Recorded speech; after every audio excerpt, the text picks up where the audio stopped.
Hey, futurist Jim Carroll. Let's talk about reinvention. You know that we're 6 months in from that really horrid date in March when everything went south and we realized that this pandemic was real and the stock market collapsed and all of a sudden the world in the future was looking extremely difficult. We all struggled in that day, and I determined really on I was going to reinvent myself really fast. And so if you've been following me, you know that's what I've been doing down in this home broadcast studio.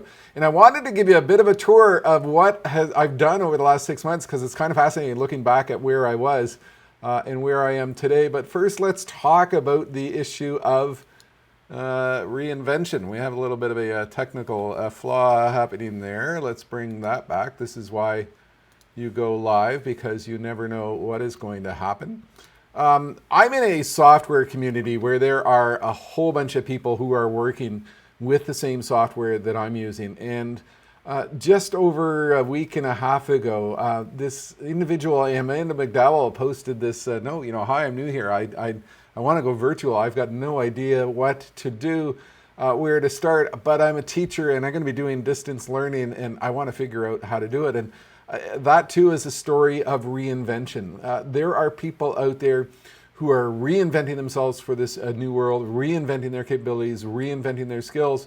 And she posted this note just the other day that she was now going live with her virtual classroom. Everywhere we look, there are people who are busy reinventing their life and reinventing their reality. Now, I look back at that March day when I came down to my home broadcast studio.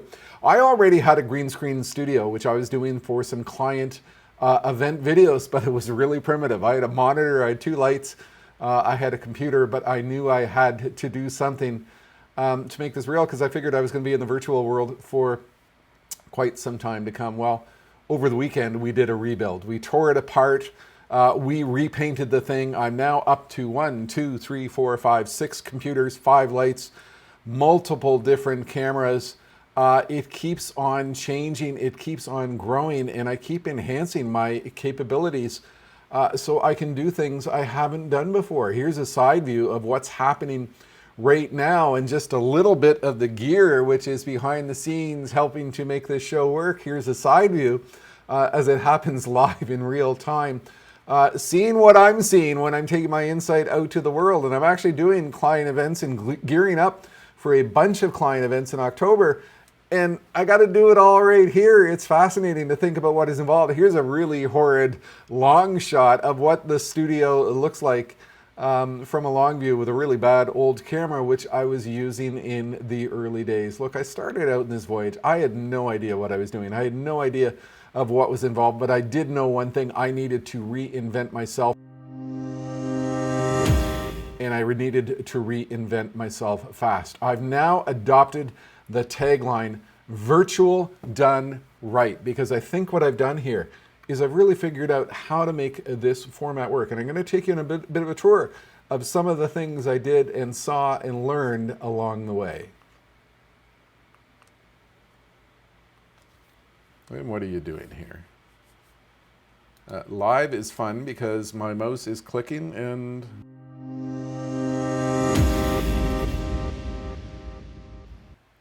What do you learn along the way? Well, the only way to get good at it is go live and have a couple of hiccups. So yes, in the early days, the studio was primitive. I was determined to make it go. And I actually remember that March day when I walked down here, the global market had just collapsed. I was, like everyone else, in a state of anger, fear, panic, worry, concern. And I went and I did a simple little show with a simple little backdrop behind me, a simple little picture of a question. And I spoke to the camera, and I was green screening. I was thinking, I've got to go virtual. I've got to try to figure it out. Early in March, I began to explore my creative possibilities. I learned how to try to shake things up a bit in terms of background sets and in terms of colors I could use to make it a little bit more visually appealing. People were already getting zoomed out by that point in time. And I decided what I really needed to do to figure out this virtual format was to go live and do a show. So in mid-March, I started a show, Disrupting the Big Disruption. And I remember that very first moment when I walked out on stage here in my basement, butterflies in my stomach because I was going to hit that button to go live. I look back at that first show and it was horrid. It was bad. The lighting was off. My graphics were off. It was a disaster, but it was teaching me something. It was the fact that I could and should and would do this thing. And I actually had a major early win. I ended up in the national news. There's my little green screen over there on the side. With a clip about how people were reinventing themselves. And I was on air talking about the fact that I was going to be in this virtual world for some time, and I'm going to have to learn everything I could to figure out what I needed to do to accelerate myself into the future. So what the show actually did was it took one of my stage presentations, some video roll from that stage presentation, and it showed some B-roll of me walking down into my very primitive studio and working away. I experimented along the way with a lot of formats. For a time, I was thinking that my pathway forward in the future was simply to run some PowerPoint presentations and stand like I did and flip through with a clicker to go through the bullets. I quickly realized that that wasn't going to work. That wasn't going to cut it. I ran my show for 6 weeks and two things happened. Number one, it was starting to conflict with the arrival of golf season. For my very last show, I was rushing out the door and I wasn't really paying attention. It had run its course. The second thing was my lovely wife watched it and she said, like, what is the purpose? It's really not succeeding. Maybe you should concentrate a little bit more on doing the things you need to build out your virtual business. And so I canned the show. Was it a failure? No. I learned through the experience of what I was doing. And I came to realize that all I've got is this green wall. I began to call it my canvas of creativity because it became the reality for what I needed to do to reinvent myself for the future. What I really wanted to do was I wanted to get beyond the typical Zoom conferences that a lot of speakers were offering. I wanted to have visual content. I wanted to have stage sets. I wanted to have something that was visually compelling with visual content. And for example, I used the story of the Jetsons on stage a lot through my speaking career, where I would get in front of 3,000 people and tell the story of George Jetson and the Jetsons and how the fact is the Jetsons, which appeared in 1962, actually arrived 50 years early. And I use that as a barometer to put in perspective how quickly, hey, futurist Jim Carroll, our future was unfolding. And so one day I did a show which actually ran the Jetsons, and I was really happy with the result. Here's the opening moments. Hey, futurist Jim Carroll, if you've been following me over the years, you know that I've been using the story of the Jetsons a lot to put in perspective that our future is coming at us faster than ever before. Set in the year 2062, much of what we saw in the Jetsons. I realized that what I could do was I could do something which was a little bit compelling, a little bit different, a little bit interesting. But what I also began to learn is that there's these fascinating stage sets with drop-down screens and animations and stuff that could really accelerate my capabilities. So I decided I was going to begin to learn editing programs like DaVinci to add into my skill set to do a little bit more. I realized along the way I was getting even a little bit more interest. So I had another national news program in early May where I was coming from the home broadcast studio and it looked really professional. It looked really cool. And the TV show producer was going, whoa, what have you put together there? And what can I learn from you? And that's when I realized I was on the right track. I was really beginning to reinvent what I could do. I also experimented a little bit along the line with what I called Studio 2. It was a little sort of side stage where I could sit there and talk about some issues and do it with a close-up shot because I saw that's what a lot of people were doing. Another idea that didn't work. I abandoned it after several weeks because it really wasn't doing what I wanted to do. What I really wanted to do was I wanted to do in my green screen studio what I used to do on stage, and that was provide compelling content, deep insight, a dramatic look into the future with innovative insight as to what we need to do to align ourselves to the future, but to do that in the confines of this small space. And I searched and searched and searched for an answer, and one day the answer came into the door in the form of a 35 millimeter wide angle lens.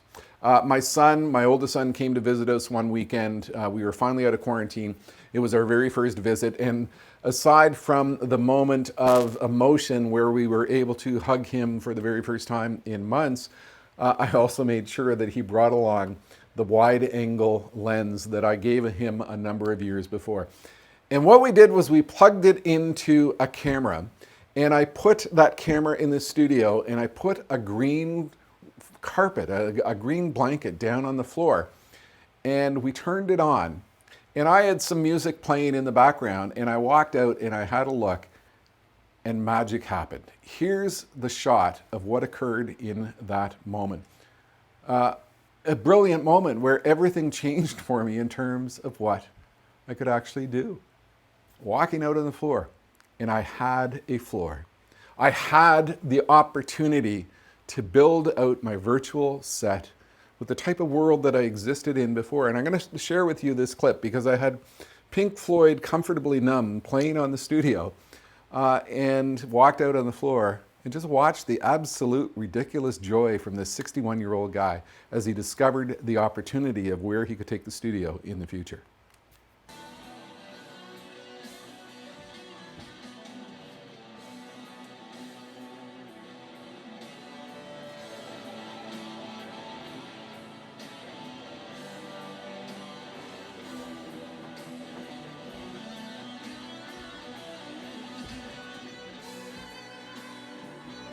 And that was it. I had a floor. And what I wanted to do was I wanted to have a stage, a backdrop like this. I wanted to be able to take the 25 years of experience that I developed by walking out on the big Las Vegas stages and somehow recreate that in my little space in my basement downstairs. And I began looking around all these stage sets and I began looking around at what I could do. And I invested in new cameras, some new lights, some new stage sets. And I suddenly discovered I could actually do this thing. I remember the day that I actually did my first show where I had that big dramatic stage set and I walked out and I did my little show 10, 15 minutes long on how to reinvent yourself for the future and just watch the first 30, 45 seconds because I realized that I could share my insight and the need that people have for this insight from this dramatic new form. Futurist Jim Carroll from the home broadcast studio. Here's a reality. Some people watch the future happen. Other people make the future happen. What type of person do you choose to be? Because we live in an era of absolutely relentless change. And right now, you need to make the decisions as to what you are going to do to reinvent yourself.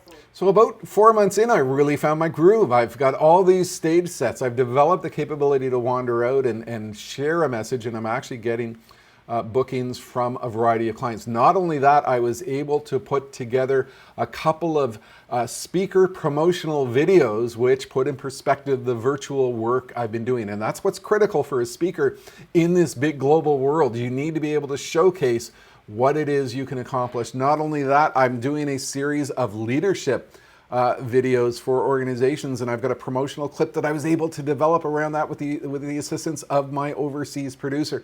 And I'm actually just finishing off a 15-minute video for a major global insurance conference, which will roll out next week, part of which happened in the green screen studio here. I've been doing interactive sessions with interactive Q&A. I mean, it's all magical. It's amazing how far I've been able to come in a matter of 6 months.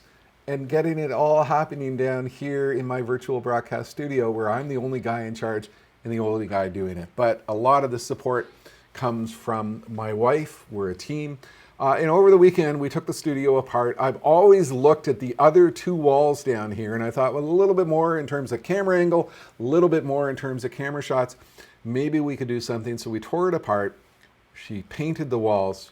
We rebuilt it. And here we are today. And I've got even more dramatic new capabilities. In a matter of 6 months, I've gone from having a simple little backdrop image to massively fascinating, complex virtual stage presentations with a lot of special effects, backed up by the content that I've always been delivering on stage, and doing it with a lot of amazing high-tech gear. Where every once in a while I wander in and I have a look around and I kind of go, wow, this is absolutely fascinating. And this studio has actually become my happy place as I work to reinvent myself for this future. Just like this teacher, 62 years old, never done anything in terms of virtual, never done anything in terms of Zoom, never done anything really online, but she wanted to accomplish it. And I saw the picture of where she was posting that I'm actually doing it today. And so here we are, 6 months in. All I've got is I've got my green wall, I've got my canvas of creativity. This is where I can do everything in terms of reinventing myself for the future, reinventing where I can go next. It's absolutely fascinating. If you aren't busy reinventing yourself, you're not doing the right stuff, because we're going to be in this world for quite some time.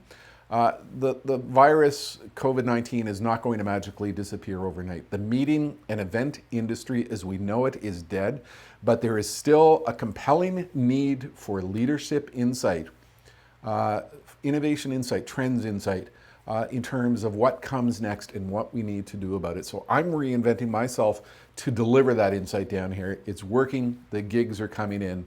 I hope you're doing the same type of thing. Thank you for watching, and I hope you watch the next 6 months, 1 year, 2 years, 5 years, as this adventure continues to unfold. Futurist Jim Carroll.